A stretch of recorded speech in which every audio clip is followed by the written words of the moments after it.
Hi, I'm Nandita of Kite Cravings. I'm glad you could join me today.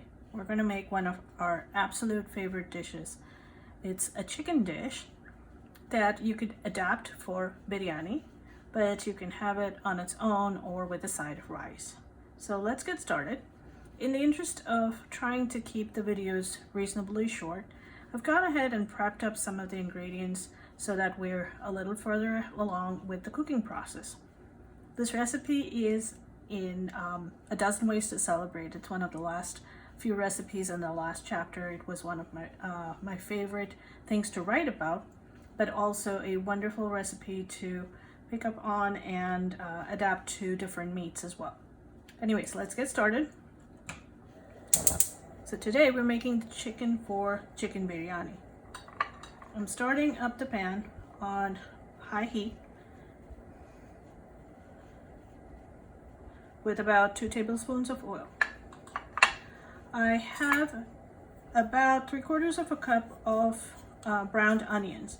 These onions were already, they were about a cup when I started, and I went ahead and browned them in order to save us some time. And they go into the pan. This process takes a little time with the browning of the onions, so if you have the onions made ahead of time, it'll be a lifesaver for you. Also, your kitchen won't get so warm. So go ahead and have that done up the day before so you have a head start on making this dish.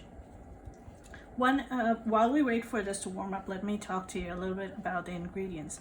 This is one of those dishes that you essentially make one pot, and that's the star of your meal. So it is very important to use good ingredients, of course, at all times, but also to be very careful and pay attention to the flavors that you're going to put in, because those will last through the entire meal. In here, what I have done is I've set aside some ingredients that will go in pieces. We have some garam masala, which is the whole spices, and it includes cinnamon stick, a little piece of mace, some black pepper, some cardamom seeds, and whole cloves. We have some fennel seeds, which is not super traditional, but I seem to I find that it actually helps with the flavors a little bit. It doesn't make it very dense.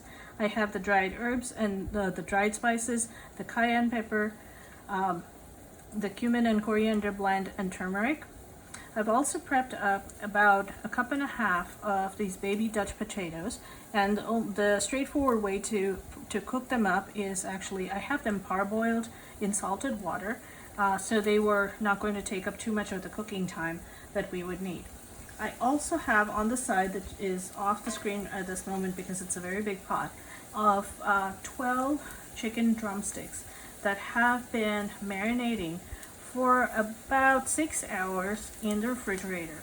And the mixture, the marinade is made of a cup of just regular Greek yogurt, some salt. I like to put a little salt in the marinade. About a tablespoon and a half to almost 2 tablespoons of cayenne pepper, about 2 tablespoons of ginger garlic paste, and a tablespoon of garam masala, which is the powdered version of this. In doing that, the chicken drumsticks take on the flavor, the flavors and the spices seep in through the meat, and the meat is more tender. All right, so we are at a point where we can start adding some of the other spices in here. Normally, if we were doing this process itself would have taken about a good 5 to 10 minutes on its own, so we're ahead of the game here. Now, if you've got my book Crack the Code, you'll know that there's a certain process in how to add spices into your pot. So you've got the oil and the onions going. Now, what I'm going to do is add the fresh spices, which is a tablespoon of ginger and garlic paste, equal parts ginger and garlic pasted into a paste. You may wonder if this is a good enough quantity for the amount that we're going to make, but you've got to remember that I had started the marinade of the chicken with its own ginger garlic paste. So this is good enough for this. The next bit is the whole spices. A piece of cinnamon, 4 pods of cardamom, 4 pods of clove, a piece of mace, and a handful of black pepper seeds, black peppercorns rather.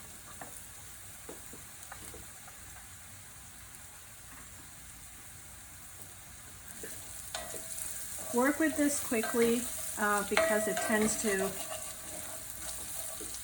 get fragrant very fast. All right, now we've got in here, I have about 1.5 teaspoons of the fine fennel seeds. I love these in meat dishes. It seems to enhance the flavor. I have actually turned the heat down to low because this cast iron pot seems to be getting warmer than faster than I can work with it. Now come the powdered spices, cayenne pepper, turmeric, and a cumin coriander blend. In they go. And now I'm going to add the parboiled potatoes. Like I said, these are baby Dutch potatoes, skin on and everything. The parboiling helps with reducing some of the cooking time and makes it easier on you as well as the dish, because it tends to take the flavors easy and well. All right, now comes the fun part of adding the chicken.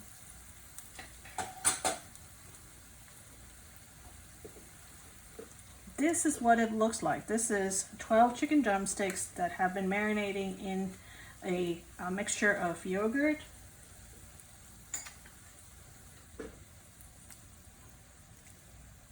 let me go back there again, mixture of yogurt. We have garam masala in here, as well as ginger garlic paste, salt, and cayenne pepper. Now if you want to make this kosher and skip out the yogurt, that's fine. It won't be as creamy, and that's quite okay with the dish as well.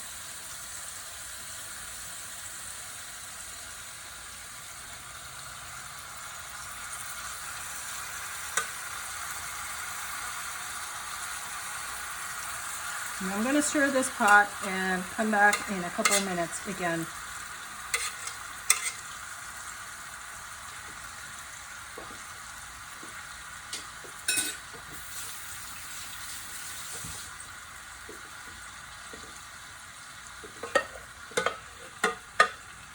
Adding everything back in there so we're not missing any of the flavors.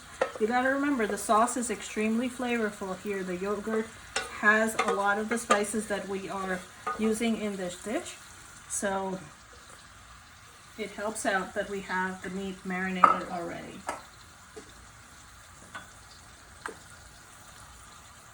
Now if you feel like 1 spoon is not enough, you may want to use 2 spoons, and toss this around and move the chicken drumsticks so that they are coated in the spices from underneath.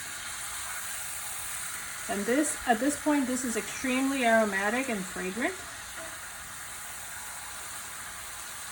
I'm going to move this spoon away for now. I don't think I'm going to need it.